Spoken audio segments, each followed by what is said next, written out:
Thank you so much for that introduction. It's wonderful to be here with all of you today to mark the launch of the Center for Strategic International Studies' new report on Feed the Future and other U.S. agricultural development programs in Guatemala.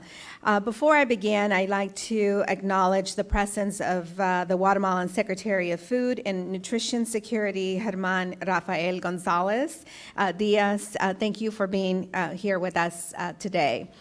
I would like to talk a little bit about the progress that has been made in Guatemala, the challenges that still remain, and the role of the United States in the region. Since signing the peace accords in 1996, Guatemala has entered a period of relatively economic and political stability. During this period, economic growth has been strong. Inflation has been low also. The government of Guatemala has also enjoyed some remarkable success in reducing violence as a result of smart community policing and a focus on building investigative capacity. Guatemala's homicide rate is now at a 10-year low, much lower than its neighbors in the region.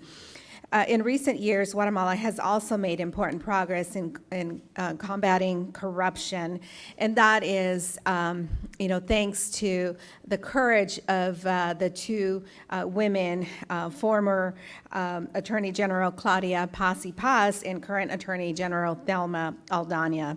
Yet there are still many challenges facing Guatemala. Despite the progress that has been made, corruption, it is still one of the biggest problems in Guatemala. Poverty and inequality rates are not getting any better either. Even after years of economic growth, in fact, national poverty levels have increased. Nearly half of the children in Guatemala suffer from stunting. And drought has also impacted food prices and while driving availability of the food down. Guatemala's indigenous communities have been especially hit the hardest. When the Civil War ended in Guatemala, the government committed to improving development in indigenous communities. That has still not happened. Basic services such as water, portable water, reliable roads, electricity are still lacking in rural parts of the country. So what still needs to be done? First of all, the Guatemalan government needs to improve its ability to collect taxes. Yet collecting more taxes will do very little if the funds are then stolen or mismanaged. Therefore, Guatemala must continue to fight against corruption and strengthen its institutions. Likewise, Guatemala's government needs to rethink how it is allocating its budget resources. Too little of Guatemala's government spending goes to health, education, and rural development, and that has to be a priority for them to change. The United States has a strong interest in seeing improved development in Guatemala. In 2014, after tens of thousands of children arrived at our southwest border, the United States encouraged the presidents of Honduras, El Salvador, and Guatemala to come together with a plan to improve conditions in order to reduce illegal migration. And with the help from Inter-American Development Bank, the governments presented the plan of the Alliance for Prosperity in the Northern Triangle, November of 2014. And the United States provided important support. In fiscal year 2016, the Congress appropriated $750 million for the U.S. strategy for engagement in Central America, primarily the Northern Triangle.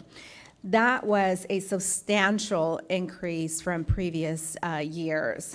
It was also a substantial shift in U.S. assistance policies.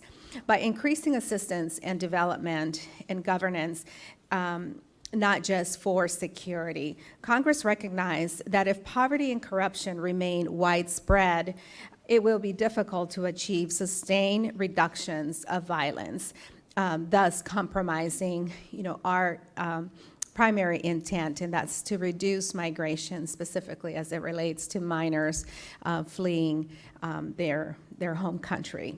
Food security programs are a key component of development efforts in Central America, especially in Guatemala. Guatemala has been a Feed the Future country since the initiative first began. Feed the Future is one of the most forward-looking development initiatives to come out of the U.S. government in recent years. It recognizes that countries must design their own development plans. The answers cannot come from Washington, D.C. My colleagues and I are committed to working to ensure that Feed the Future retains integral to the U.S. development efforts for years to come. The CSIS report emphasizes that it is important to have a realistic expectation about development in Guatemala, and that is an important observation within the report. Yet, as the new administration takes shape here in Washington, it is important to stand behind our commitment to Guatemala. A secure and prosperous Guatemala really is possible, and the U.S. assistance can make a real difference, and we have seen that in recent years. In closing, I want to thank CSIS for this investigation and to congratulate Kimberly Flowers and Reed Hamill on an excellent and very important report. Thank you for coming today, all of you. I wish I could spend a lot more time, and I wish I could share some of the work that we are doing to continue the work and stay focused in a very bipartisan way in the region. But you have my commitment as a founding member of the Central America Caucus that we will stand with you and continue to support the work, the very important work that you have done in the region. Thank you once again, and thank you so much for inviting me here today.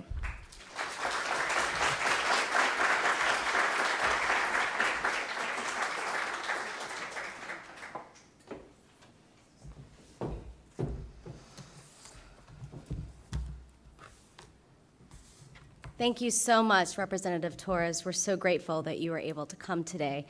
So today we are launching our third and final report in our Feed the Future country case study series that we called Tracking Promises.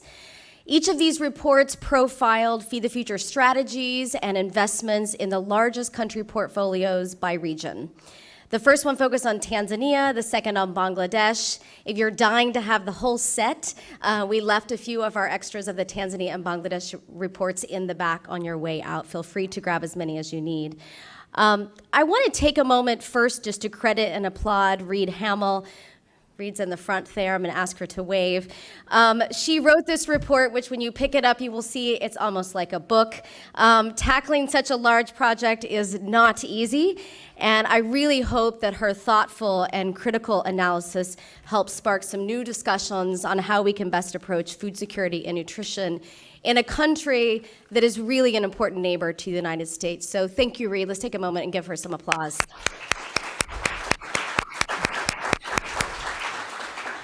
So what makes Guatemala unique in our series, among other factors, is it's got a really long history of economic and agricultural partnership with the United States.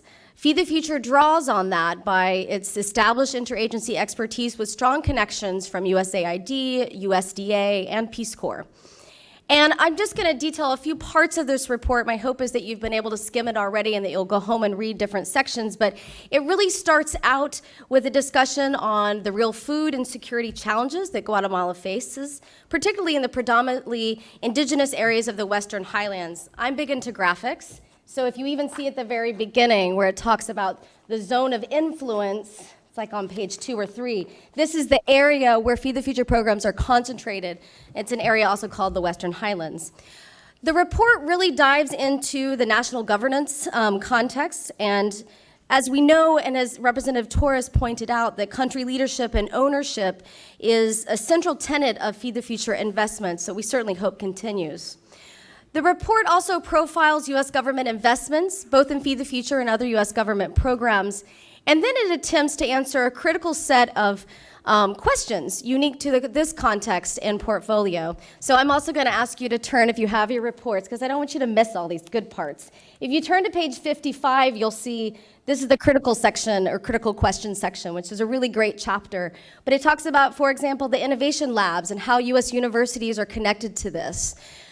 You'll see on our recommendations, which are both within the executive summary as a synopsis, but then more detailed out in chapter 6. What makes this a little bit different than our other country case studies is that we laid out and delineated separate sets of recommendations, both for the United States government, some for the government of Guatemala, and then also highlighted some common challenges that both of the governments could work on. So along with this report, we are also unveiling today a short documentary that we produced. So sit back, relax, and learn. In the next 8 minutes, you will see, not quite yet, we're almost there. In the next 8 minutes, you will see some of the images and meet some of the people that we met with when we traveled to Guatemala late last year. I want to especially thank Paco Fion. He's a very talented videographer and photographer who traveled with us on our journeys. I also want to recognize Justin Kinney. Is Justin here? He might not be. I don't see him.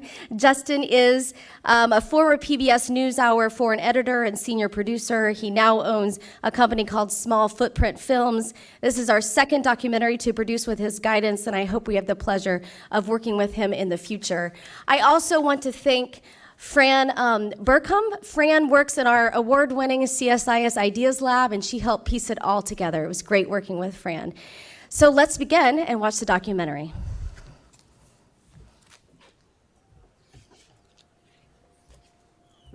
After emerging from more than 3 decades of civil war in the 90s, Guatemala is a nation still struggling across many fronts.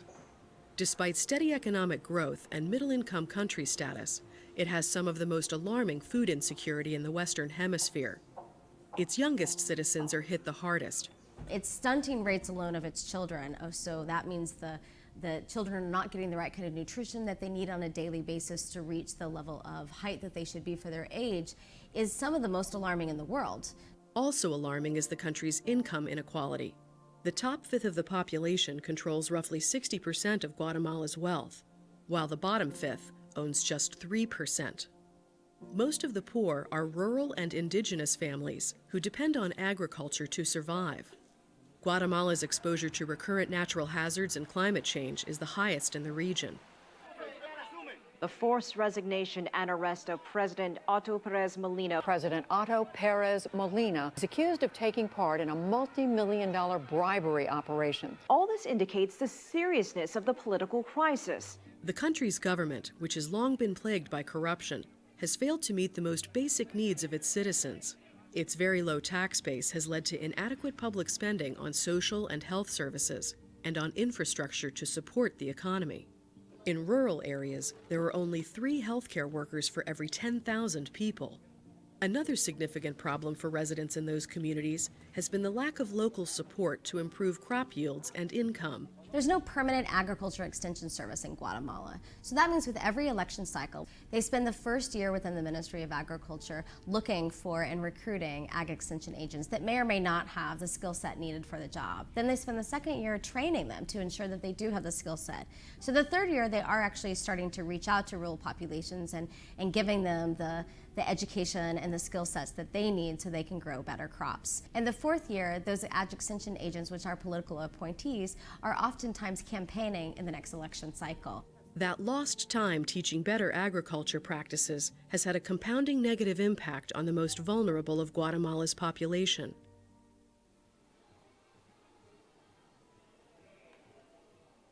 Guatemala is one of 19 Feed the Future countries around the world, one of only 3 in the Western Hemisphere. The U.S. government program in the Central American nation includes participation from USAID, USDA, and Peace Corps. 11 agencies overall are involved in the global effort.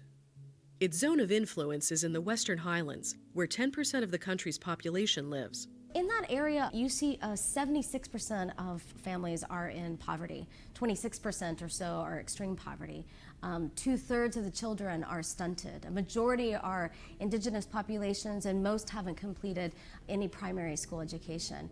With an annual budget of $12 to $18 million, the initiative aims to reduce poverty by 15% and stunting by 12% in the Western Highlands. It's a pretty ambitious program overall, trying to address some incredibly serious development challenges. USAID has a long history of working on food security in Guatemala, but predominantly through direct food aid.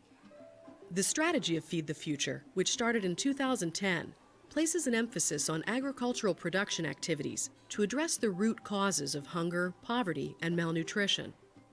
More than a dozen programs receive funding from the initiative, including the Rural Value Chains Project, which aims to increase employment, incomes, and nutrition.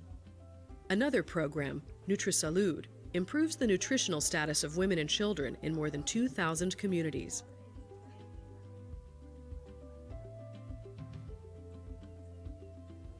In late October of 2016, Kimberly Flowers and Reed Hamill of the Center for Strategic and International Studies Global Food Security Project traveled to Guatemala to meet with project and government officials and also program beneficiaries, including Mariano Hernandez Gonzalez and his daughter Dina. Ya hemos logrado algo porque yo anteriormente me salían. He is a participant in the Ana Cafe project, which helps farmers cultivate and sell their coffee while maintaining the health of their plantations. The program also teaches effective methods of crop diversification to counter coffee price volatility. Gonzalez explained that before enrolling in the program, he'd have to travel to Mexico every year to find work to support his family. Now he can stay at home and tend to his own crops, thanks to the training and help he has received. One of my favorite parts of the trip is sitting down and talking with smallholder farmers who produce coffee. And Guatemala is the 8th leading coffee exporter in the world. 40% of that is purchased by the United States. And Feed the Future programs work specifically with smallholder farmers. In fact, last year alone, Feed the Future farmers who work in coffee increased sales by 32 million. That's impressive. Other Feed the Future projects range from increasing access to quality seeds of improved disease-resistant bean varieties to scaling up software technology to track export processing. They also teach communities how to improve nutrition behaviors with community health workers and cooking demonstrations. Agriculture Minister Mario Mendez told the CSIS team that he's grateful for the support from Feed the Future programs, but he'd like Guatemala to see even greater opportunities in the U.S. market. Sería importante poder crear negocios sólidos donde Guatemala pueda producir diferentes productos que ustedes actualmente están consumiendo, lo cual generaría empleo y riqueza para los guatemaltecos y generaría empleo y riqueza para los norteamericanos también. Entonces,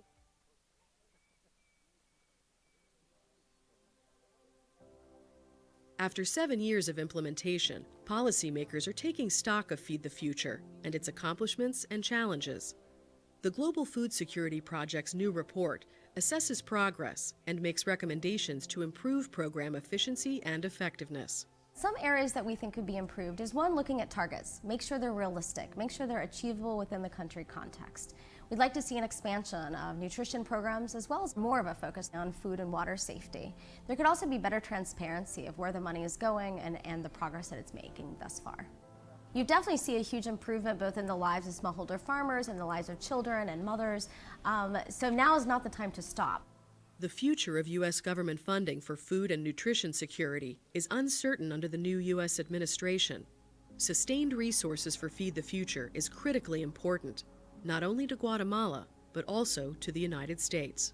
We want our neighboring countries to be stable and secure, whether that has to do with national security or economic growth, because that makes them a better trading partner. That makes them, when they have better economic opportunities, they're less likely to be migrants or to be illegal immigrants and searching for new opportunities. So the more stable that a country is, the better that it's in our national security interest.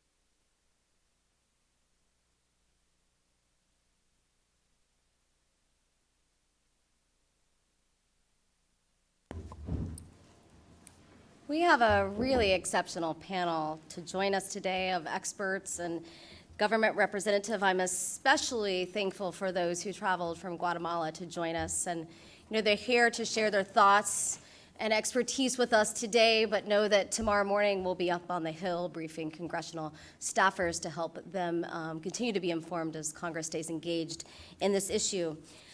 I'm going to start with introductions. We are very honored to have Secretariat of Food and Nutrition Security, Germán Rafael González Díaz, and he coordinates in his role with government agencies in Guatemala and other partners to eradicate undernutrition in Guatemala and works on Guatemala's Zero Hunger Plan. He has a degree in food security and poverty and a master's degree in environmental economics and natural resources. We also have with us Janet Lawson. Janet is from the U.S. Agency for International Development. She's currently in the Economic Growth, Education, and Environment Bureau, or E3, but she spent her years as the agriculture team leader in 2012 to 2016 in Guatemala. We also have Dr. Patricia O'Connor, and Patricia has been the director of the USAID-funded Community Nutrition and Health Project in Guatemala for the last 3 years, but she's really spent her entire career, decades actually, in Latin America and other places, working both for USAID, for the United Nations, and for a variety of implementing partners, including Save the Children. And last but far from least, we have Luis Ramirez. Luis has also a very diverse background. When I was trying to write his intro, it was very hard because he's covered so much in his career. He's a researcher who's looked at the socioeconomic factors, of course, around maize production, sustainable intensification, particularly in Guatemala, but his work has spanned Asia and Africa and a variety of spectrums across the development industry. So we're very grateful to have you all here today to have a discussion. And we will start, of course, with Secretary Gonzalez. Secretary, help us understand the country context. Talk about your approach to addressing hunger, poverty, and malnutrition, and help us better understand the relationship between Guatemala and the United States. Okay. I have to apologize, but because I have to speak in Spanish, but here my traductor is going to be efficient in that. Okay. Guatemala tiene un reto importante de disminuir el 46% de la desnutrición crónica en niños menores de 5 años. The main challenge for Guatemala is reducing chronic malnutrition in, please repeat the percentage? 46%. In 46% in children below 5 years of age. En ese sentido, el país ha disminuido durante los últimos 20 años 15% de esa desnutrición. Pero el dato más importante es que hemos disminuido desnutrición aguda en 82% durante los últimos 20 años. Y esto se dio por una sola razón. This has diminished during the last years. The biggest accomplishment is that 82% has been reduced during the 20 last years for one specific reason. Trabajar de manera sistemática e integrada lo que tenemos que hacer en seguridad alimentaria y nutricional. Guatemala tiene un sistema de seguridad alimentaria y nutricional en donde participa el sector público, el sector privado y los organismos de cooperación. We have been able to do it by working in a cooperated fashion involving the public organizations, private organizations, and cooperative organizations as well. Y los beneficios que Feed the Future ha traído a Guatemala se dan en ese marco, el marco de trabajo conjunto entre el gobierno de Estados Unidos y el gobierno de Guatemala. What Feed the Future has brought is precisely this framework, bringing all of these results and accomplishments to the Guatemalan people.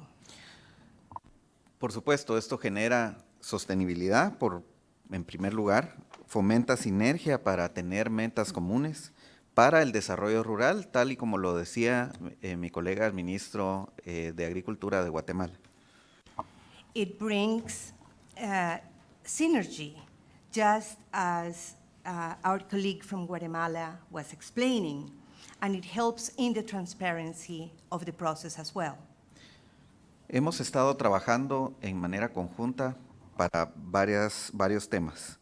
La ventana de los 1000 días, el fomento de la integración de las mujeres al trabajo dentro y fuera de la agricultura, y también en el manejo de ingresos.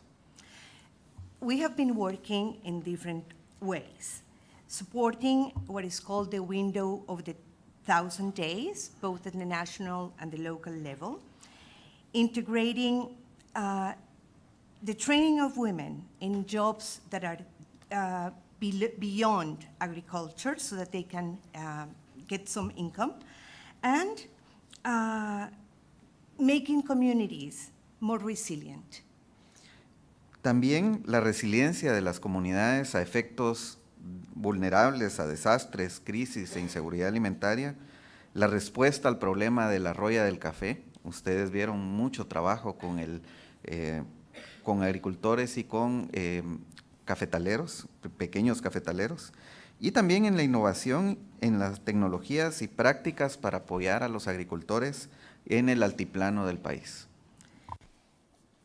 The resilience of these vulnerable communities to both natural hazards and climate change, as well as food insecurity. Also, the response to the disease that attacks coffee, which is called roya, and the innovation of technologies and proven practices to help the small farmers in the plateau or the highlands in the country. Este trabajo, y para terminar de englobar esta primera participación, nos ha llevado a poder reducir el 27% de la extrema pobreza de manera conjunta, el 6% de la desnutrición crónica, datos del año 2015, para el objetivo del 2017 es disminuir 5% de pobreza extrema y 59% de desnutrición crónica. Extreme poverty has been reduced in 27%, and chronic malnutrition in 6%. This data is from the years 2013 to 2015.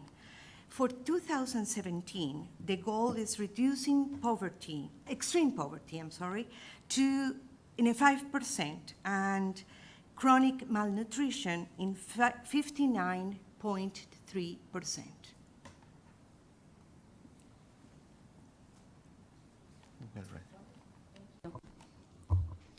Thank you so much, Secretary. I have a number of questions, but I will save them for you until we get to our panel. Next, we're going to go to Janet. So Janet, help us understand the Feed the Future portfolio, the programs there, as well as some of the greatest successes you've seen and any roadblocks within the initiative. Okay. Thank you to CSIS for your work in producing this comprehensive report and for inviting me to participate in today's panel. Thank you to Secretary Gonzalez for your remarks today.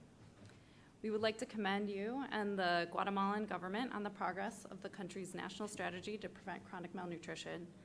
Feed the Future is proud to be supporting Guatemala in addressing malnutrition.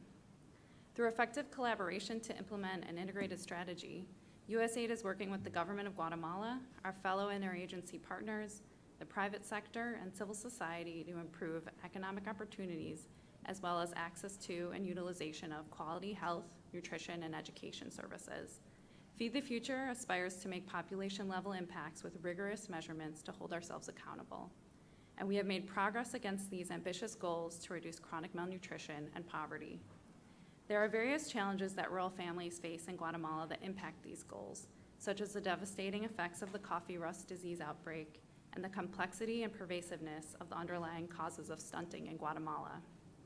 Nevertheless, in the 30 municipalities where Feed the Future focuses our programming, we have seen reductions both in extreme poverty and in chronic malnutrition for children under the age of 5 since the start of Feed the Future in Guatemala. Specifically, nutrition interventions supported by the U.S. government reached nearly 250,000 children under 5 in 2015.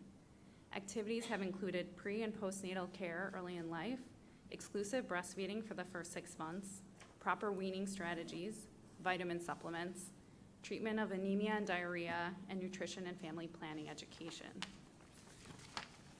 Activities also include agricultural strategies to increase access to nutritious and protein-rich foods, such as promoting household gardens, increasing yields from black beans and corn, and working with women's groups to improve small animal production.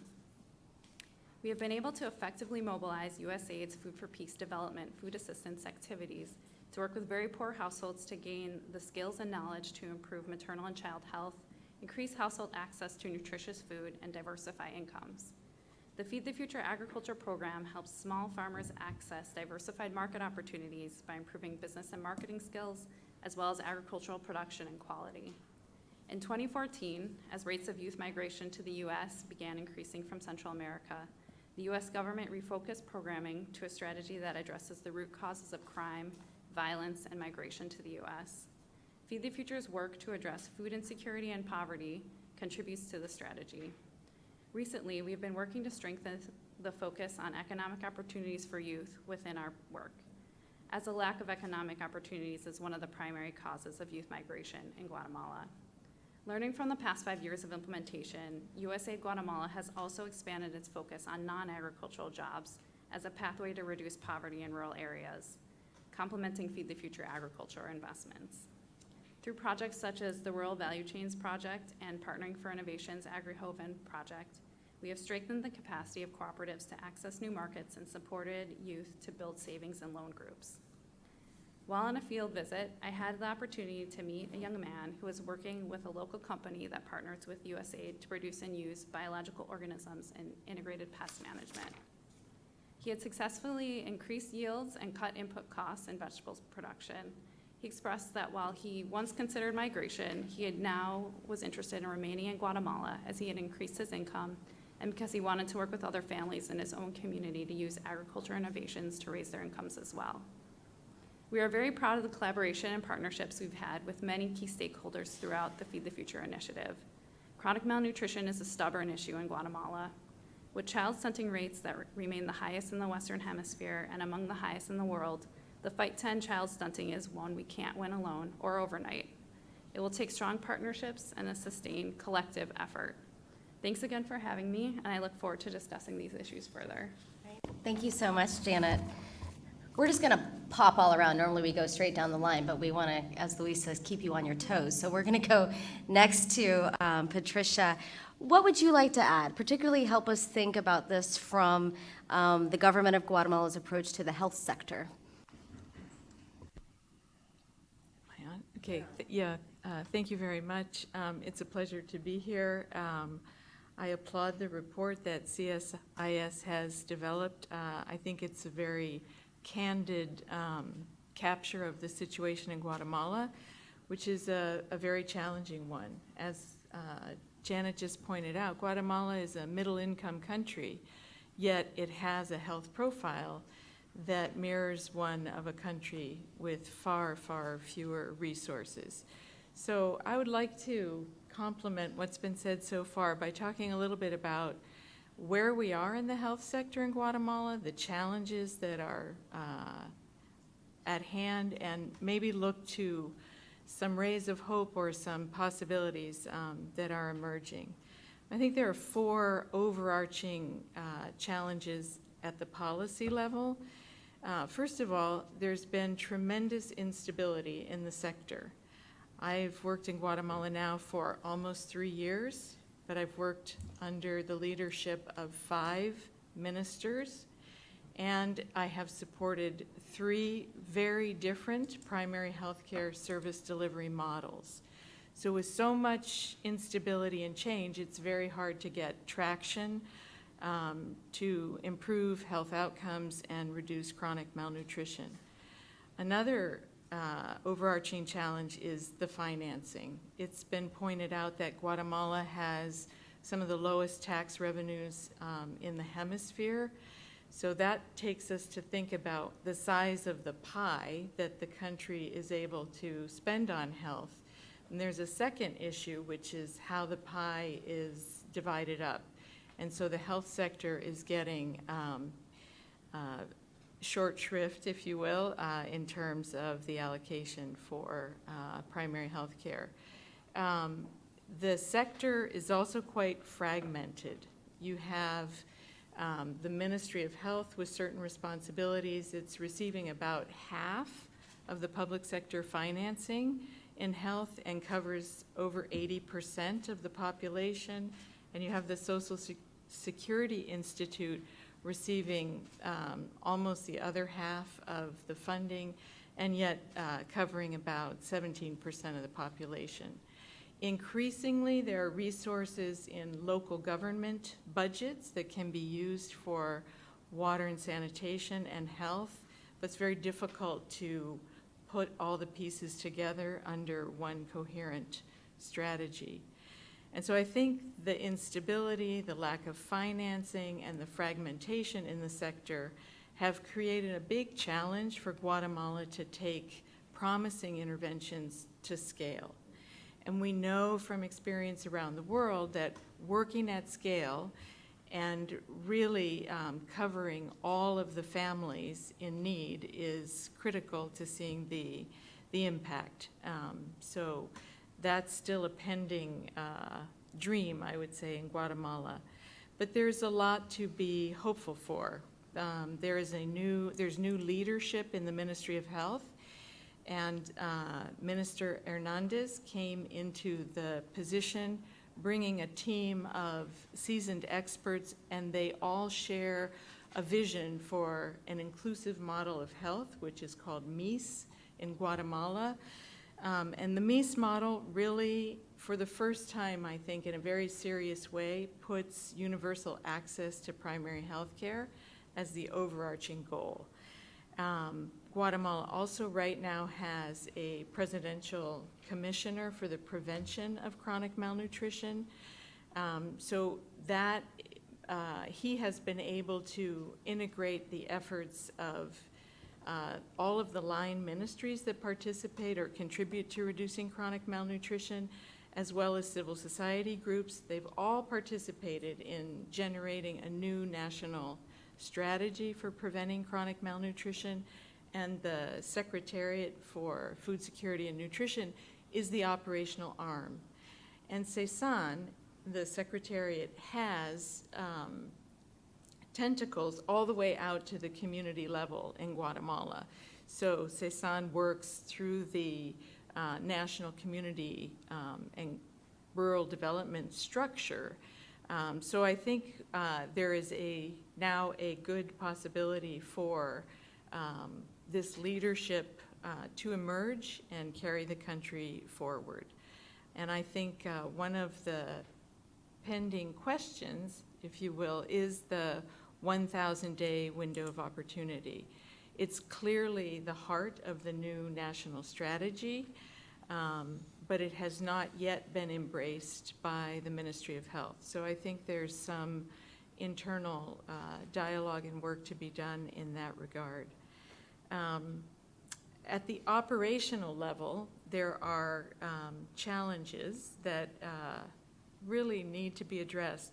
Human resources is one. Of course, it's linked back to the financing, but in the rural areas of Guatemala, we have only 3 health workers per 10,000 population, compared to urban areas where it can be 8 or 10 times that. So it reflects the inequity that we see in many ways in Guatemala. There's also a dearth of infrastructure. Guatemala, 2.5 years ago, shut down one model of primary health care that had been implemented by local NGOs who had more physical presence in the communities. But when that model closed, the country lost 80% of the primary health care service delivery points, and they have yet to recover. So there's really a very, very weak platform on which to push services out to rural communities. Guatemala is fighting hard to root out corruption in the public sector. There is an international body, CSIS, which is the Guatemalan anti-corruption body, that's working hand in hand with the Guatemalan government's Attorney General's office. They are now tackling the big challenges in the health sector. So I think that some of the challenges that have existed in the supply chain and in financing essential commodities could start to see some light at the end of the tunnel. And the other big challenge that the sector faces is data and information. There really is not timely and accurate data available to decision makers and policy makers. So I think the international community is well positioned to help with that. Again, I think there are very concrete rays of hope in this regard because we have a strong focus on corruption. We have a strong focus on improving data to inform decisions, and we have committed leadership in the Ministry of Health. And the new minister is really advocating hard for civil service contracting of employees, which has been a huge limitation. As Kimberly pointed out in the video, a lot of times people are hired on these temporary contracts, and so the turnover is enormous, and it requires reinvesting in training people. So if we can get that challenge solved, that would be huge. And I'll just wrap up by talking a little bit about local participation, because we know that health outcomes are a shared responsibility.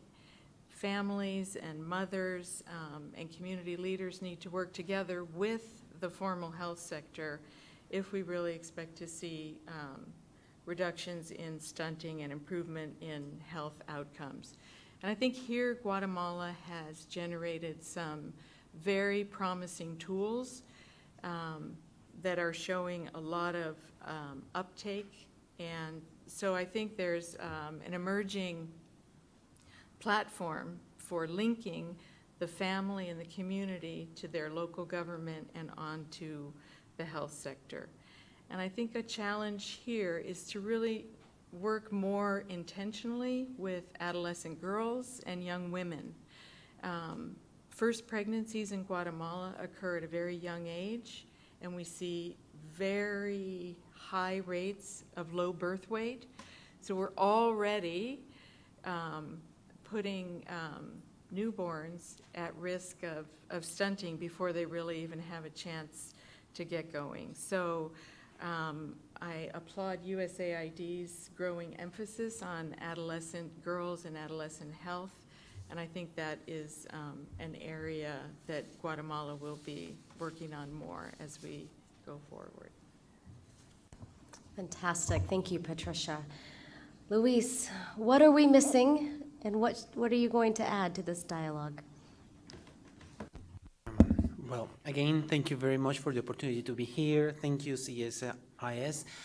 I also want to thank Feed the Future for the opportunity. I'm currently working with CIMIT, the Center for International Maize and Wheat Improvement, and we're working in Guatemala to improve the lives of farmers working in the lands, in the hills.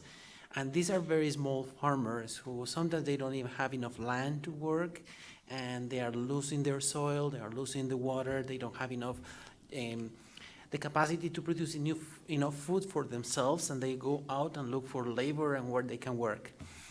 So the question is very tricky when you're saying what is missing, because it's a very complex situation in Guatemala. I'm pretty sure in many other countries in the world the situation it's complex. We have historical issues, we have economic issues, we have political issues, we have cultural issues in Guatemala. I don't see a recipe to say, okay, this is the solution for Guatemala. What I see more is in terms of how we can institutionalize the decision-making process, how we can institutionalize the accountability process in many areas. Talking about, and these are some of the topics that Janet and also Patricia and Herman have already mentioned. How can we improve the participation of individuals, families, communities, municipalities into the different process to take first the initiative to identify their problems, the initiative to find those solutions and take action, and then eventually use the resources that they have available in order to find and start moving forward. And here comes some of the points that we have already mentioned, that there has been a lot of integration from different programs, and USAID has been working on the ground, and many other organizations as well, bringing these resources over there. It's not easy. It hasn't been easy. But what I have seen, some of the topics that are missing is how we can support that development at the community level, how we can improve and be more efficient and effective in the use of resources from the government and from the other organizations, so that those funds can be really looked at in a more transparent way, and they can really reach the points that are needed. It's not only in the health system, it's also in the agricultural system, it's also looking into the markets, it's also looking into other areas. There is an issue of appropriateness, how people can really own the process and they can move forward. Do we need to improve food production? Yes, and there are programs working on that. Do we need to improve markets? Yes, and there are programs working on that. Do we need to keep working and improving the health condition and social services that are reaching? Yes, but the tricky part is how we can bring that community empowerment so they can take control of those issues, and they can, social accountability, people being also looking into those areas. Corruption has already been mentioned in Guatemala, and it's not only in Guatemala, in many countries in the world is happening. Yes, we have our former president in jail, which I would say is something important to mention, that there has been some efforts to improve that part.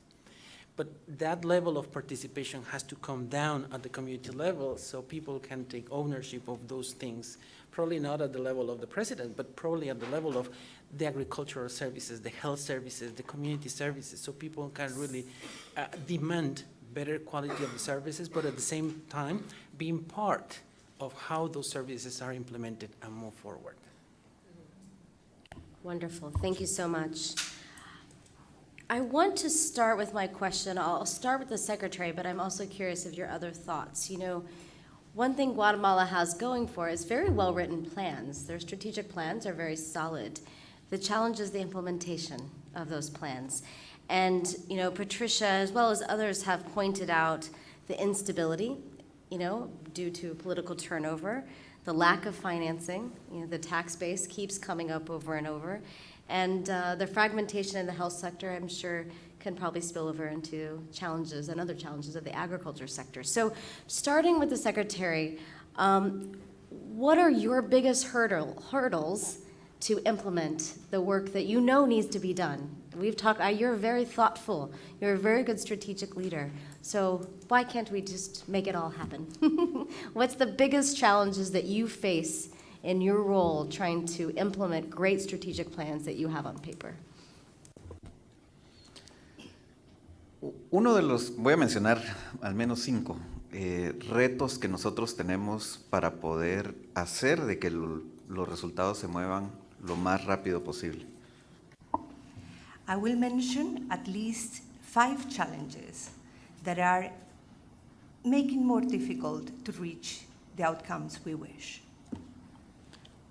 El primero es actuar con transparencia en todos los niveles, no solo en el nivel nacional, sino en el nivel local. Hablar con la gente, trabajar con la gente y tratar la manera de que la gente sea lo más receptiva a los programas que se deben de hacer. The first one is talking to people, transparency, reaching them, talking with them, being able to get them involved as much as they can so that they can participate and, I'm sorry.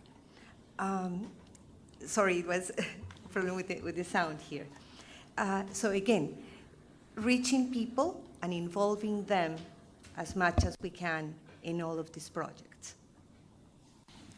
El segundo tema es tener realmente socios y compromiso de esos socios hacia el trabajo que se debe de hacer. El trabajo que hacemos con las agencias de cooperación de Estados Unidos es un trabajo en realidad de socios y de compromiso hacia llevar las intervenciones a donde deben de realizarse. Ese trabajo se debe de hacer con todos los sectores. El sistema de seguridad alimentaria y nutricional en Guatemala no solo es el sector de gobierno o el sector de los gobiernos amigos que nos ayudan, sino que es el sistema de todas las instituciones y que todos debemos de actuar de manera asociada y con el compromiso para poder llevar la mayor cantidad de intervenciones a los hogares y sobre todo a esos niños que necesitan crecer bien y no tener desnutrición. We need to have partners. We have partners for some projects, but in the case of food and nutrition security, we need partners at all levels. We need the collaboration so that all of this is brought to the level of the houses where the children are, going through all the instances from the local to the national with the help of the different partners. El tercero de ellos pareciera muy fácil decirlo, pero es la prioridad geográfica. Tenemos que focalizar en los lugares en donde más desnutrición crónica hay. Guatemala tiene 22 departamentos, su división administrativa. De esos 22, 7 de ellos explican el 60% de la desnutrición en el país. Y en esos 7 departamentos debiéramos de hacer las intervenciones para reducir la desnutrición. Por ejemplo, con USAID estamos trabajando en 5 de ellos, haciendo clara la priorización geográfica para tener resultados en el corto plazo y lo más rápido posible. The next challenge is geographical location. We have about 22 departments or regions. 7 of them equal 60% of the greatest malnutrition. We have already some intervention from USAID, and we are reaching about 5.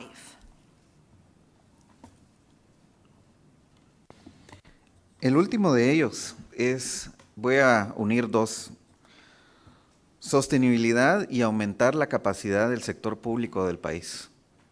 Ese es otro de los grandes retos que nos tienen que permitir trabajar en los próximos años. Como decía Patricia antes, el Ministerio de Salud necesita mucha capacidad para poder implementar las acciones para reducir desnutrición. Y eso significa mover de 1,000 puestos de salud que tenemos actualmente en todo el país a más de 5,000 puestos que debieran de existir en el país.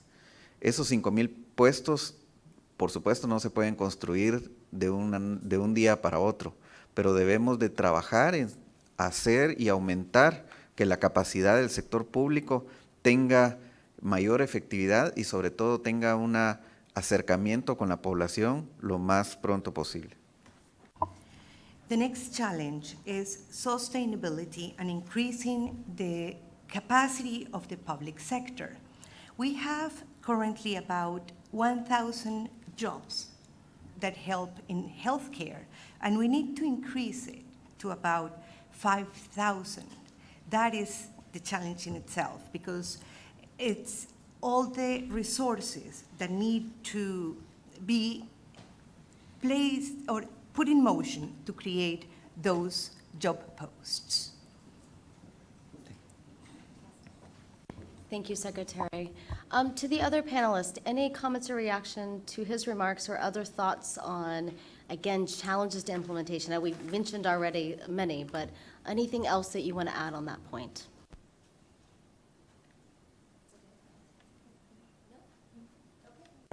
So I want to turn next to Feed the Future. You know, the report is about the Feed the Future portfolio. It's a vast portfolio. You know, Janet covered a lot of the high points of it so far.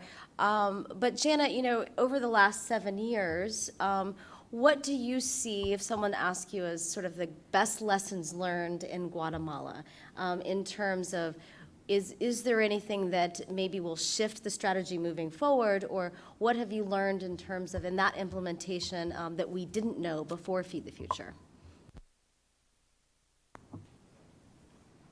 So when we started to design our Feed the Future strategy, we were looking at some of the results from Food for Peace.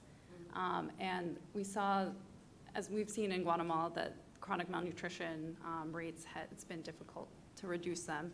But what we saw was that when we had an integrated strategy that was doing multiple different interventions in one area at the same time, that it helped to reduce chronic malnutrition.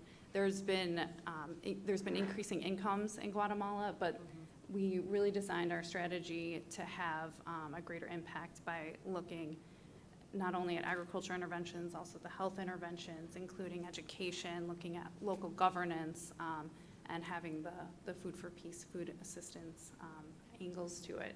So I think having that integrated strategy that is looking at the problem from multiple different levels and different issues has really helped to create results and impact on the ground.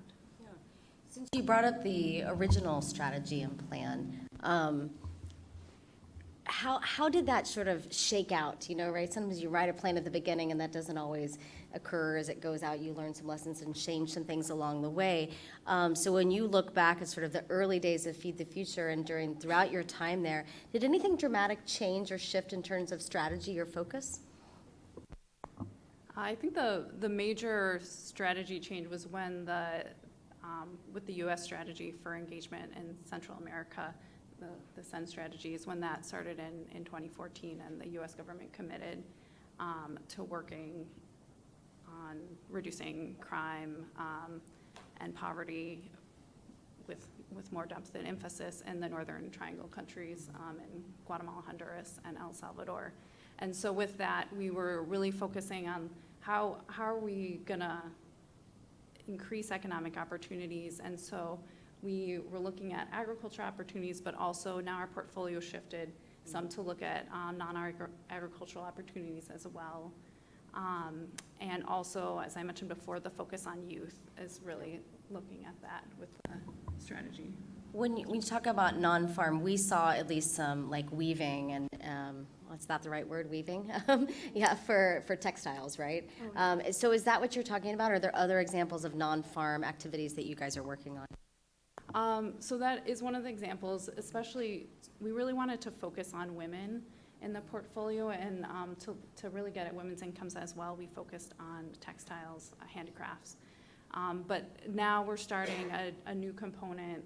There's a new project that will come online called the Creating Economic Opportunities Project that will also look at increasing incomes, but it's not solely agricultural focus. There's other areas in which it'll work as well. To you, Patricia, you know, as it's such good timing, we didn't plan this, of course, that her project just ended, you know, so it's always that opportunity as you close out a project to sort of look back.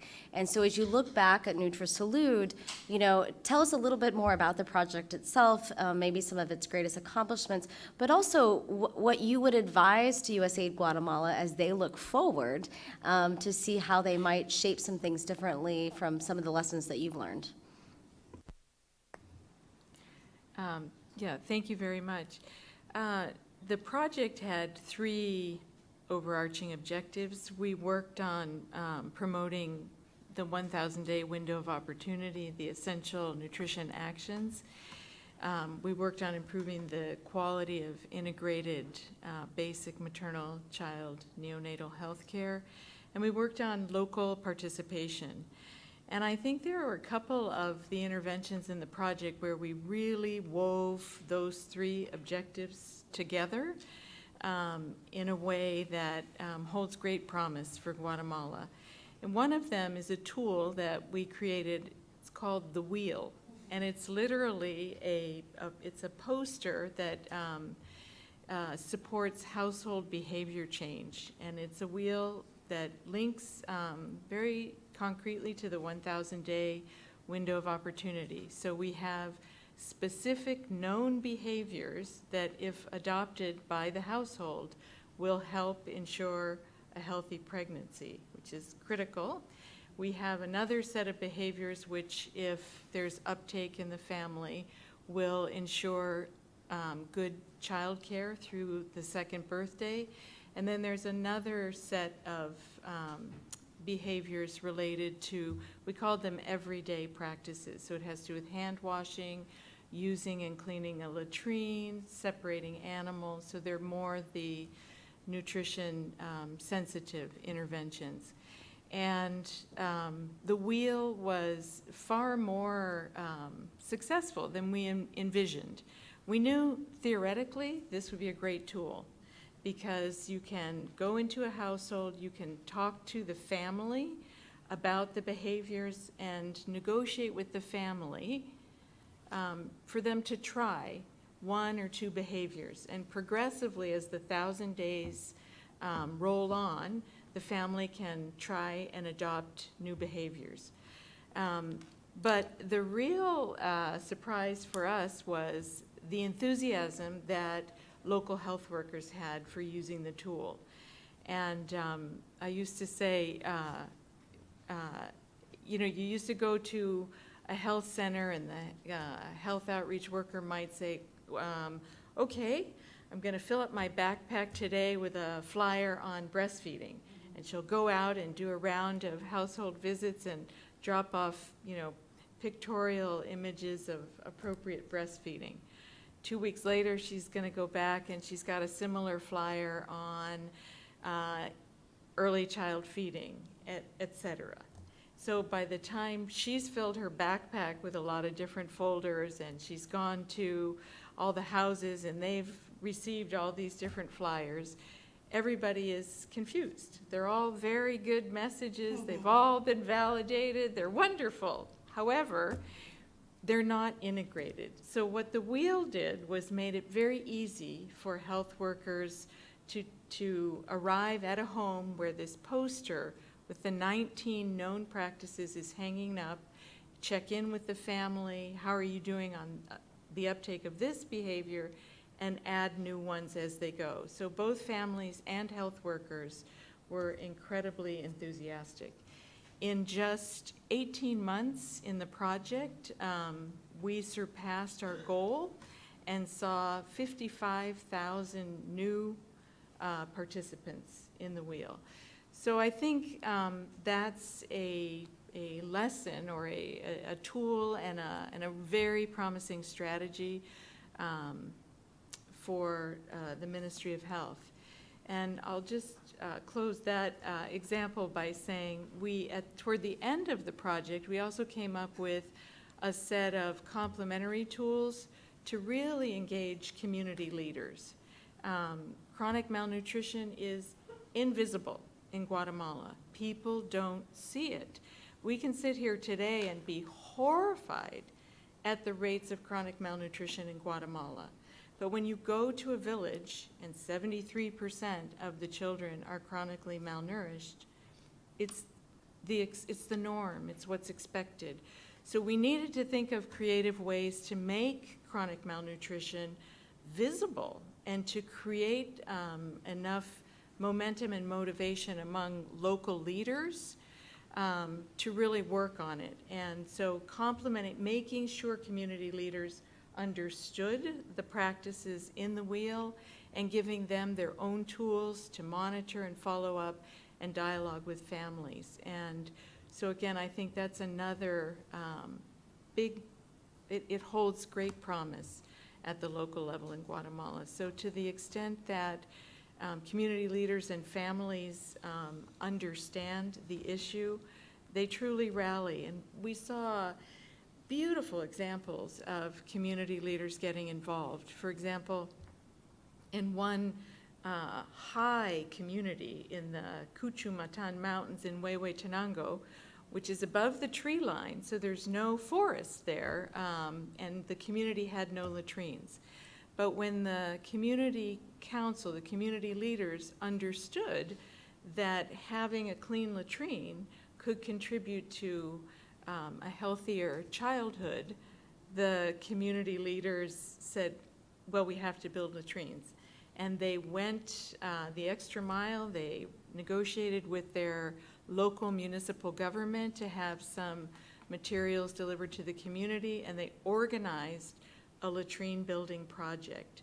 So that's just one small example, but I think we really do need to make sure we get these linkages right between the family, their community, so we have a good enabling environment and linking back to the health sector. Thank you.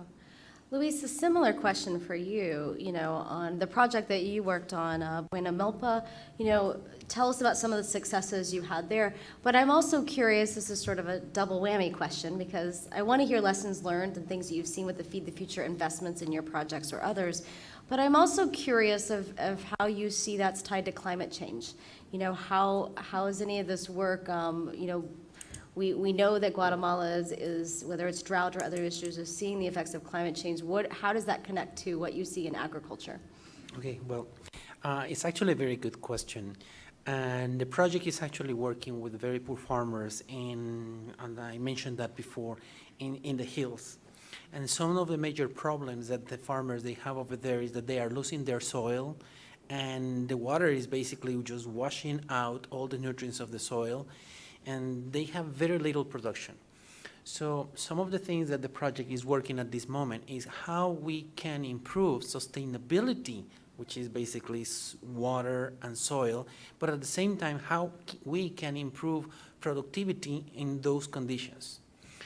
So we have been working with farmers, and the project in this way is very interesting because it works with local partners, but local partners that are working at a second level, meaning that the partners that we're working, they are funding and working with farmers associations. So we work through these local partners to do this transfer of technologies on how farmers can improve sustainability, but at the same time, they can improve the productivity of their plots. And this is basically something that we're working is agriculture of conservation. And that's one very strong element that we're doing. So some of the examples and best practices that we have been looking and we saw, we went to a farmer, and the farmer was just excited because he was already implementing some soil and water conservation, things that everybody who has worked in agriculture will say, well, that makes a lot of sense. Yes, but that has not been, hasn't reached yet some of the farmers. Doing some counter, planting the trees and planting some of those agriculture, but also doing the green manure, using the materials that they have available in order to improve the fertility of their soil, reducing the amount of tillage that they do in those areas, doing crop rotation. So what we are doing and working with some of the farmers, and they started looking at first, some of the things that they were using less fertilizers and they were getting more yields out of their farmers just because they are improving soil fertility. And at the same time, the erosion is being reduced, so they can improve also that part. The other element, and this is some of the things that you're talking about climate change, again, it's soil and water conservation. And some of the problems that we have in Guatemala in those areas is that people, they depend basically on corn, and the project is around corn production. But through the year, you have corn, you have beans, you have squashes, you have many other things, and that's the milpa system. And some of the major problems that we have is that traditional corn varieties in Guatemala are very tall, extremely tall, at 5 meters high. And when you have winds or things, they fall. And that's a big problem. So some of the activities that we're working with farmers, and they got the idea immediately, was how we can teach farmers to select those varieties that they have high yield, but at the same time, they are lower. They are not that high, so they are not affected by wind. So again, we're coming here to the point. working together with farmers in terms how they can identify their problems. Some of the problems is that the corn falls, and how they can, through selecting the best varieties that can help them to produce corns that are lower, and they can sustain the winds on that part.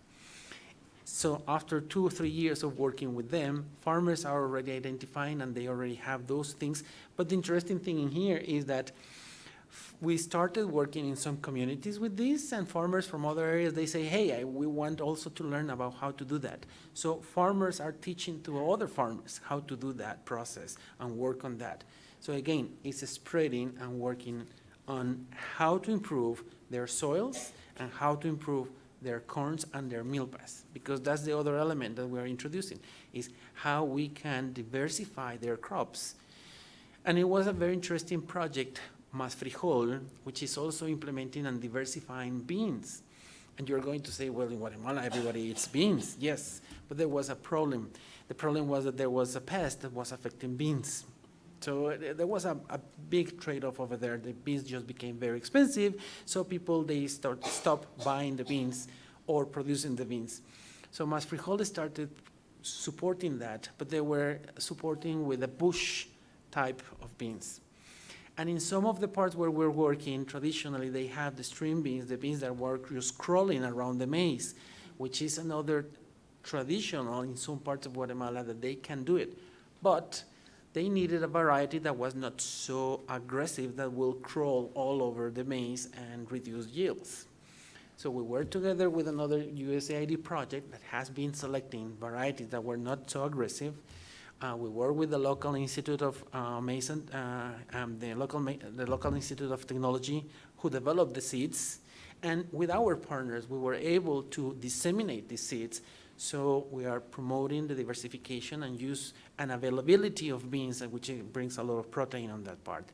So those are some of the examples where we are working to improve sustainability, but at the same time improve productivity on the farmers level and help them in terms of the climate change with regards droughts and the lack of water.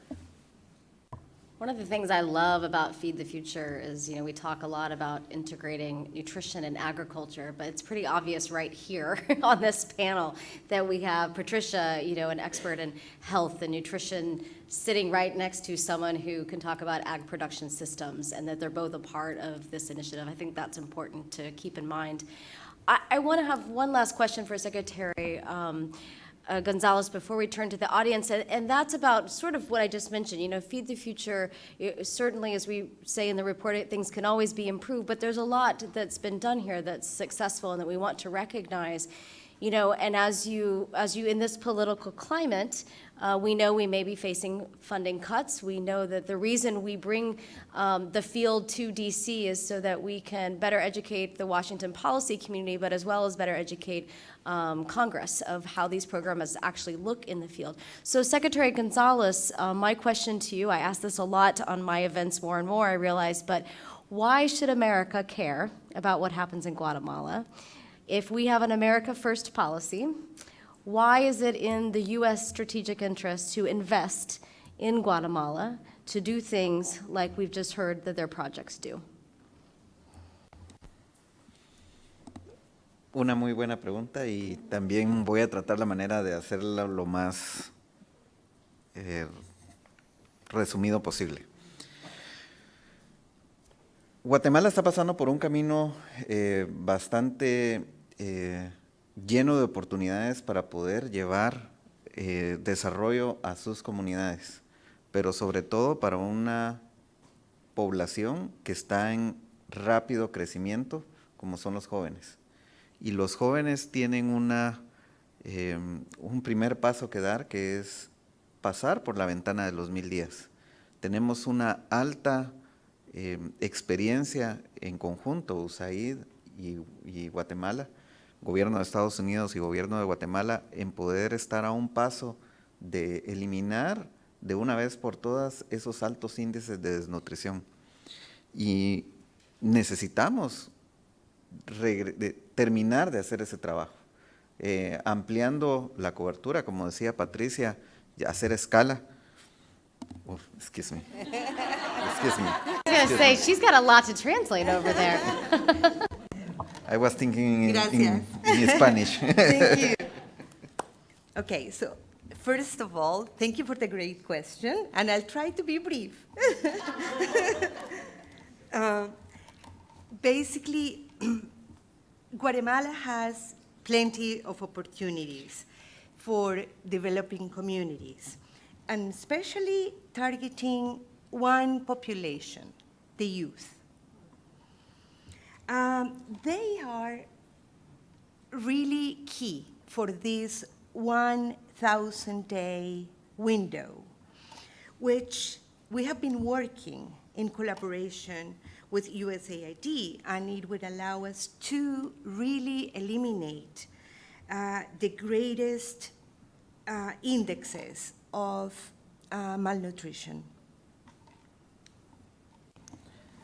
Necesitamos también fortalecer esos grados de comunicación entre toda la sociedad. Y durante los últimos 5 años, especialmente con los proyectos que el gobierno de Estados Unidos ha trabajado en conjunto con Guatemala, hemos empezado a trabajar con ese fortalecimiento de conocimientos y de comunicación que nos han permitido aprender de las lecciones que hemos teniendo buenos sistemas de monitoreo y evaluación que nos permiten ajustar la política pública. Y creo que en los próximos 5 años, sin temor a equivocarme, vamos a tener en Guatemala al menos 10% de desnutrición crónica menor a la que tenemos actualmente, que nos permitirá poder dar ese gran paso de poder reducir esos grandes índices. Okay. Our next goal would be strengthening communication and coordinating with the NGOs that are carrying out USAID projects. This communication I refer to in terms of the political institutions.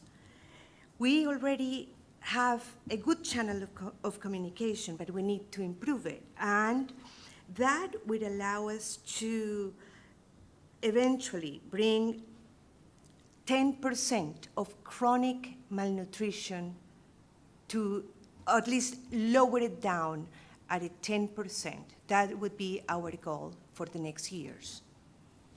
Y por último, priorizar la ejecución de intervenciones costo efectivas, donde agricultura, salud, educación tengan esas intervenciones de manera sostenida dentro de las instituciones de Guatemala. Last but not least, prioritizing the execution of cost-effective interventions regarding food security, health, and nutrition in Guatemala. Thank you very much. We're going to turn to the audience now. Please raise your hands high. We will take 3 in a row. Do we get our microphones in the back, please, for our microphone runners? We'll take one right here in the corner with Phil, with George Mason. Another one, Jillian, on the side there, the woman with their hand up. Yes, go ahead. Good afternoon. I appreciate your presentations. I'm a faculty member at the Global Food Security Project at George Mason University, and I've spent some time in Guatemala in 2010 and 2012 looking at U.S. government food aid programs and Feed the Future initiative. And one of the biggest elements of Feed the Future has been the country-owned approach. And the basis for the country-owned approach has been historically the U.S. has provided food aid and food security between governments. And so the concept of country-owned is holistic. It's supposed to include NGOs, for-profits, multilaterals, and the government. And it's supposed to be kind of an integrated approach. And, you know, the Feed the Future initiative has been in Guatemala, I think, since 2010 or 11. And there has been some progress, as the CSIS report has indicated. But yet there seem to be real institutional barriers the problem of hunger and poverty in Guatemala remains enormous. And the question I have is, where do you develop political will that is adequate to implement this country-owned approach in an effective manner? Thank you. Excellent question. Go ahead.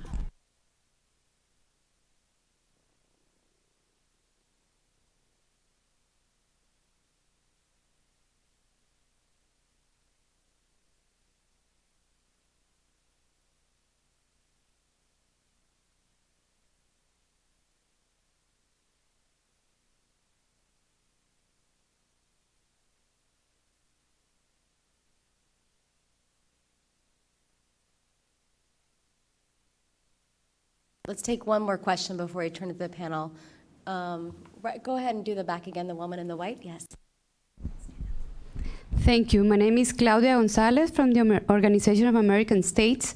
I was in Guatemala in April, and there was a mention here on embracing an ownership of partners and institutions. With the new strategy on malnutrition that involves different ministries, how do you see that issue moving forward? Thank you very much. Secretary Gonzalez, we'll start with you on some of those, and then I'm going to turn to Janet next, and then we'll see if other panelists have comments. Secretary? En los últimos 2 gobiernos en Guatemala, el compromiso político ha estado ahí en poder llevar este tema como parte de la política general de gobierno. Según lo que se hace dentro de cada uno de los inicios de cada gobierno, ha estado dentro de las primeras 2 prioridades, a partir del 2012 hasta la fecha. Eso significa que todas las instituciones dentro del país van a priorizar ese tema como parte de su accionar. Let me say that for the last 2 government periods, or the 2 last governments, this has been the general policy to give a priority to these particular programs. So from 2012 up to now, this has been the general type of action that has been taken. Para la segunda pregunta, el tema de la alimentación escolar. Particularmente ese programa tiene 17 años de existir en el país y ha estado mucho más fortalecido durante los últimos 2 años. A la fecha, el programa de alimentación escolar ha entregado ya los desembolsos para que las comunidades puedan preparar la alimentación escolar dentro de las escuelas. Y este es un programa novedoso. No es un programa donde se le traslada que los maestros preparan la refacción, sino que los padres de familia preparan esa refacción o esa alimentación. Regarding feeding students in schools, it has existed during the last 17 years, but it got stronger during the last 2, when allocations have been given directly to the schools, and the schools are not going to be in charge of the feeding, but the parents are going to do the cooking and are going to be involved directly. Y por último, la estrategia de prevención de desnutrición crónica está trabajando en formar a esos equipos que van a hacer las intervenciones a gran escala. El último reporte que tengo es que 1,200 trabajadores del sector agrícola, salud y educación están trabajando activamente en la activación de estas intervenciones para reducir desnutrición y están yendo directamente a 82 municipios del país para poder llevar a cabo las intervenciones a un solo hogar y cada hogar poder recibir la mayor cantidad de intervenciones. And regarding the last question, preventing chronic malnutrition, teams have been created, and we have about 1,200 people working involving even Cezanne, where 82 municipalities are being targeted. We are going directly to the homes and helping each home with their particular needs. Let's turn to Janet first, and then we'll go down the line. Janet, especially the question around how do we develop political will? So when we started to develop the Feed the Future strategy, and we were working with the government and their commitment, they had the Zero Hunger Pact. So when we were developing the strategy, we looked at the geographical area where the government was implementing the Zero Hunger Pact, and we chose a subset of 30 municipalities where the pact was being implemented for USAID to focus on in that area. And we're continuing to work with the government as the lead as they're implementing the national strategy to prevent chronic malnutrition as well. We've worked with the government to strengthen their ability to collect data. We worked with the National Institute for National Statistics Institute to work on improving the collection of food security data, to have that available for decision making. We've worked with Cezanne to improve the capacity to do monitoring and evaluation of the Zero Hunger Pact and the national strategy to prevent chronic malnutrition. And then regarding the school feeding question, USDA does have with a program, the McGovern Dole Food for Education program, which is working on school feeding at the moment as well. Anything you want to add? Again, these are the kind of situations when I probably am shooting myself on the foot. And many people have heard that before that I start talking about that. The political, and I like very much your question when you say how we can develop the political will, because it's a little bit tricky. There are people definitely working in government institutions and local organizations and communities that they see the problems, but sometimes they don't have the capacity to move the machinery. And this is probably one of the things when I was just speaking that we need leadership, a clear leadership that can bring the process up and moving forward. The previous government had a huge opportunity when they launched the system of zero malnutrition. It was something that can really have everybody to looking into that part and looking forward. I mean, children, who doesn't really want to have children playing around and being happy and growing? Politically, it makes a lot of sense. Unfortunately, events on the previous government, they took advantage of that, and they although they did something, was not enough. And what I feel right now at this moment is that it has lost a lot of traction, and it basically just has dispersed a lot of the intention from different groups, private companies, different organizations. So people are going in different ways and trying to do a lot of the things. We were just having a talk with Herman, and he was just basically mentioning Guatemala was able to reduce acute malnutrition. And they were able to reduce acute malnutrition basically because the Guatemalan people, they got all saying, listen, this is impossible. And everybody was just providing food. In terms of acute malnutrition, in most of the cases, food is the medicine. The problem when you have chronic malnutrition is that food is not the solution. It's just one of the items that you have to put over there. It's hand washing, it's the other things like that. So the big challenge here is that leadership, how we can put everybody, and it comes into political will in order to be able to move forward this and have everybody thinking in terms of how we can institutionalize the services that are needed, how we can make sure the transparency, so the resources that are destined for that are really reaching the people who are in need. And then the question again, how we can really improve that political will. Again, I think it has to be the support from international organizations, people bringing that into the table. The interest from companies who really want to do something, but they need also the government to do something about it. Communities and people demanding those services and those.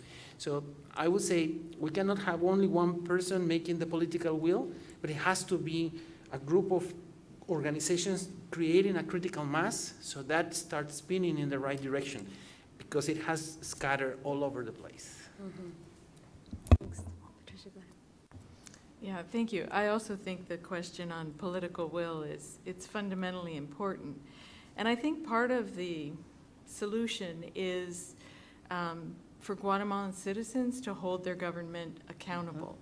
And maybe that sounds a little bit like pie in the sky, but in Guatemala, this happens.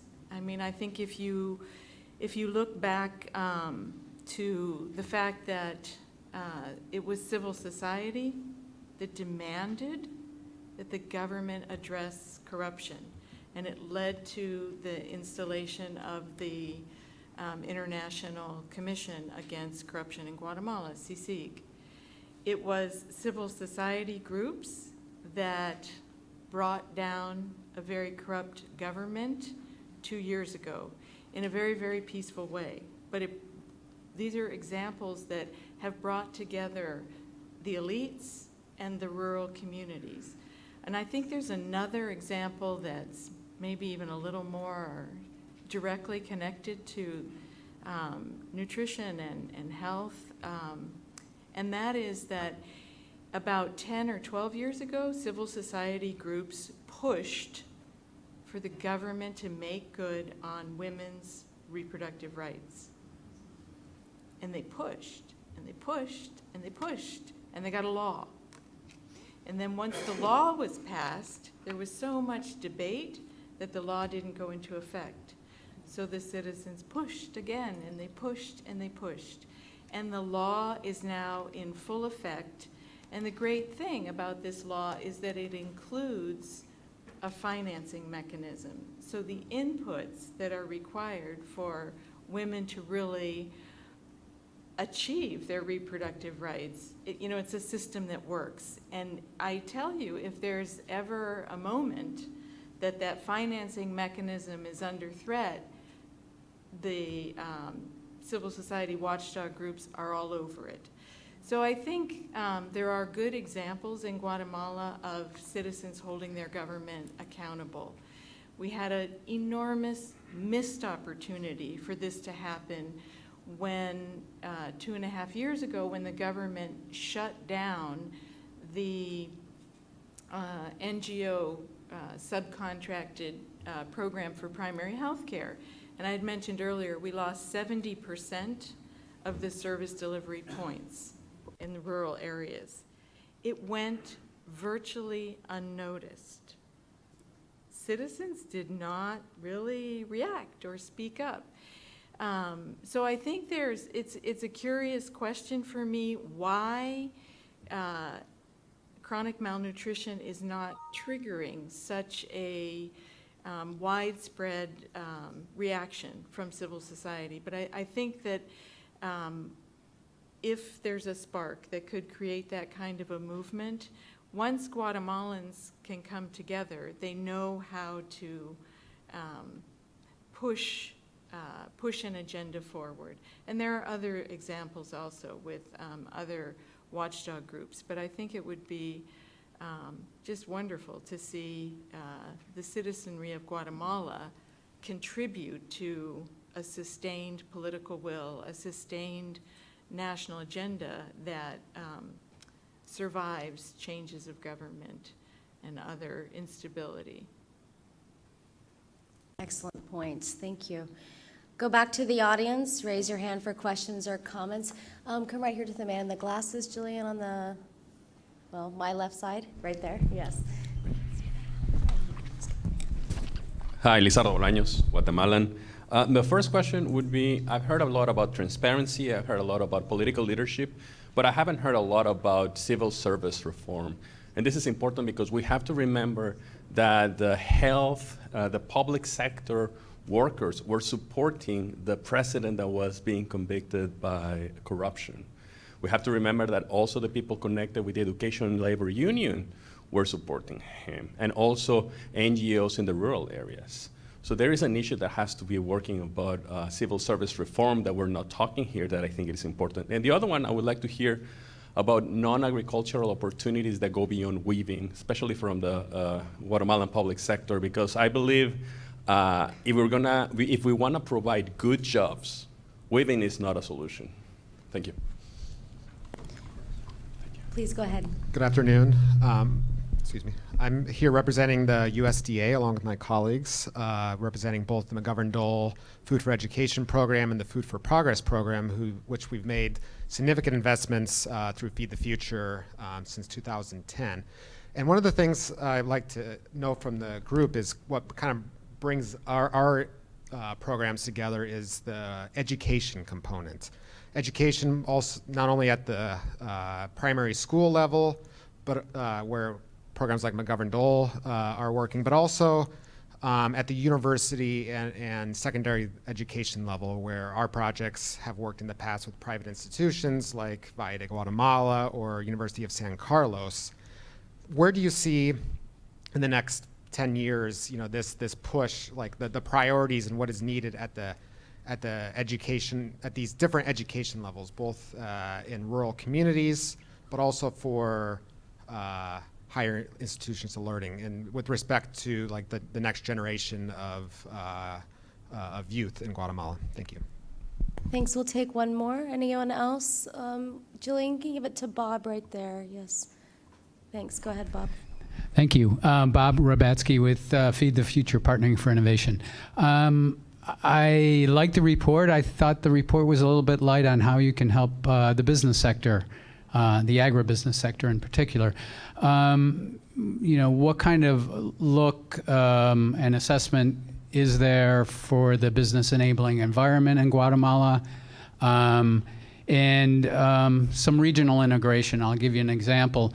I know that there are some discussions and there have been some opening of the borders between Guatemala and Honduras, which has facilitated trade of goods and services, which the business sector likes a lot.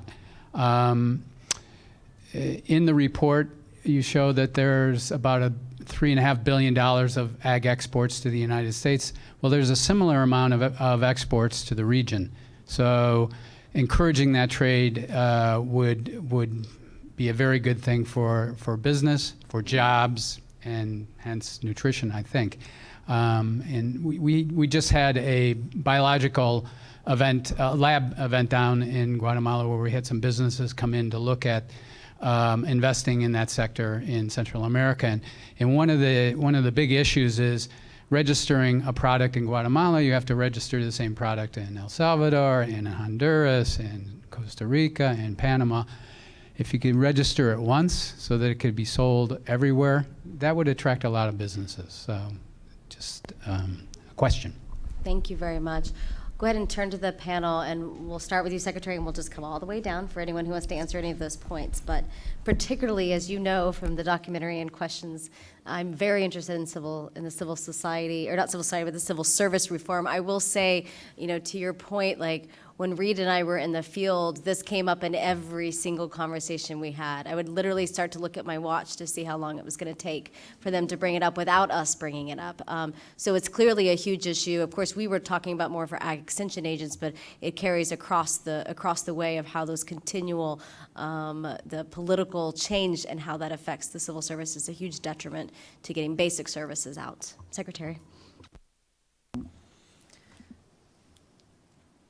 Una reforma del sector de la ley de servicio civil en Guatemala es increíblemente necesaria, dado que se necesita fortalecer la institucionalidad pública, pero también fortalecer que esos recursos humanos estén con las mejores condiciones, pero sobre todo que no tengan, voy a hablar como economista, fallas de mercado ahí adentro. Y eso requiere una reforma bastante compleja de la ley de servicio civil. Y esa reforma pasa por también comprender que el sector que debe de hacerla es el sector de los diputados en el Congreso. Y ellos tienen que estar muy activos en este tema para no crear un fallo de mercado peor de lo que pudiera estar haciendo hasta ahora. Addressing this civil service reform, the major need is to reform the service law. that addresses not only the institutions, but the human resources. That will prevent, as Mr. Gonzalez said, speaking as an economist, would prevent failures, marketing failures. So in the sector, the deputies are key. Those Congress participants have to be addressed in this policy reform.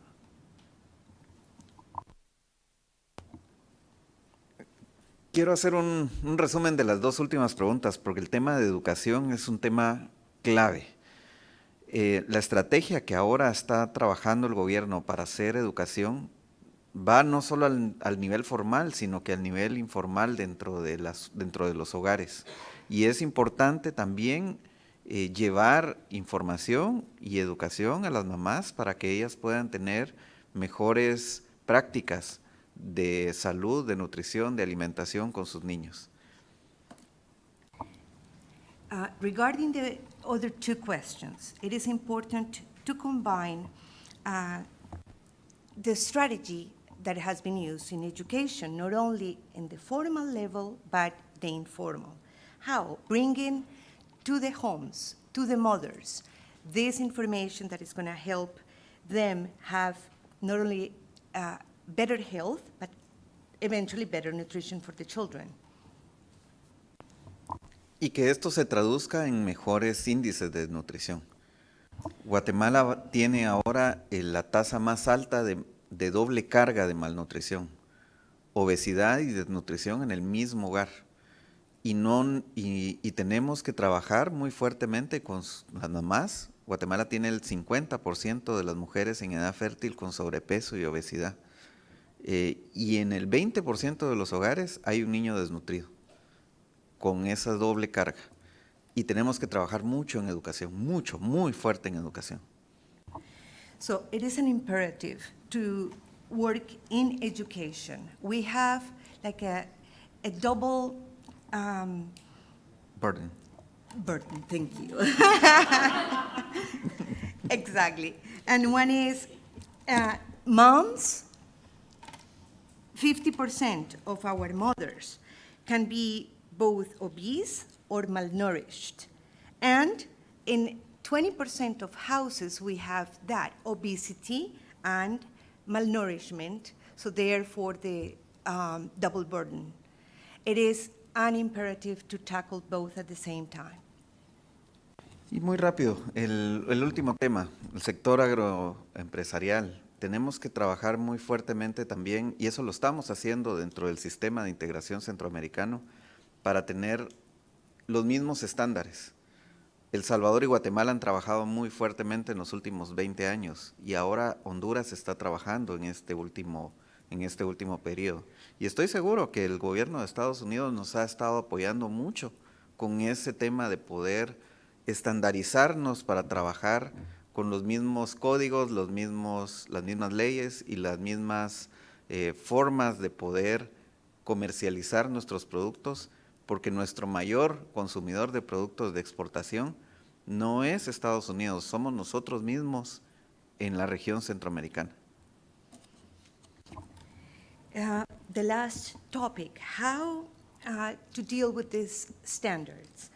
Actually, El Salvador and Guatemala have been working together for the last 20 years. They have been trying to create a common set of standards, codes, and laws so that the commercialization of the products is standardized, therefore. Why? Because it is not only, these products are not only coming to the US, but they are basically distributed and consumed by us in Central America itself. We are having the help of the US, but in the last period, Honduras has been also contributing to this process. Is there anything you want to add? I guess I can't add too much to the Secretary's solution. It is clear we need a stronger civil service law in Guatemala. I think also in terms of training health workers and agriculture extension workers, it's probably also worth a look at those pre-service curricula. In Guatemala, an auxiliary nurse, who is the backbone of the primary health care system, has 3 years of high school education and maybe 10 months of professional training. And that is the point of contact for the lion's share of the rural population. So even if we could take a giant step forward, a major important step forward of not having to address the training of a new cohort of people every year or two, I think we also have to think about who's coming into the sector over the long term. I totally agree with Germán when he basically mentioned that, yes, it's imperative, it's necessary to have that reform. Personally, I believe it has to start from the Congress, and it has to start all over the place, because the issue is that the government, that machinery, I'm not going to see its oil, is clogged, totally clogged with all that oil, so it's not really functioning because you have all these different networks within networks within networks and friends that recommend people here and there and there, and say they just, it's basically a political game, so they move over there. So it's definitely very important to have that. Otherwise, how is the government going to be able to deliver the social services that they need to bring school, health, education, agricultural support to the farmers if that system is not really functioning over there? And it has to start from the Congress as well. Changing the topic about USDA and the educational programs, I think that's still important. I probably will ask you to be a little bit more ambitious. It's not only school feeding, it has to be an integrated package. How you can only provide school feeding, but also improve the quality of the conditions, hand washing, water, but also teaching methodologies. It's not that difficult. It can go very well if you go in partnership with some other experts, some other organizations. So you bring the partnerships over there. And the partnership can be the government, parents, definitely parents over there, and other organizations. So you provide, and these programs can really be the linkage for developing at the community level. And finally, in terms of the business and agribusiness, that's another sector that is very important in Guatemala. It's layers where my project is basically working with the poorest of the poor, that they don't have an excess amount of food. But there is the next level, which they have some excess capacity and they can produce more. And there is another one. So if we need to try to work in the different areas to promote agricultural activities and also non-agricultural activities for people. We were having just some meetings recently, and one of the things that we were just talking is that not everybody is going to be able to be working on agricultural activities. We need to find the solutions in rural areas, how they can start working in other sectors. But going back to the regional markets, in Guatemala, our main partners, it's true, it's El Salvador, it's Honduras, it's Nicaragua. Some of those are agricultural products. If you are in Guatemala, in Quetzaltenango, in Almolonga, 2 o'clock in the morning, the trucks are loaded with vegetables and they go straight to El Salvador. And there is a lot of trade over there. How we can improve, and that's a big challenge, how we can promote that, because that at least promotes jobs and it helps the economy. How we can move those kind of models and systems to other areas that are poor and they don't have those access. There are some programs that are promoting small irrigation systems, but again, it's looking into the value chains of those products and looking into the markets. Not everything has to go to Japan or Europe or to the United States. There are other products that can be promoted in the local economy and in the region. So I totally agree. Central America, from the beginning, should have been more like the United States, a federation of countries, but it didn't happen. That's a different story.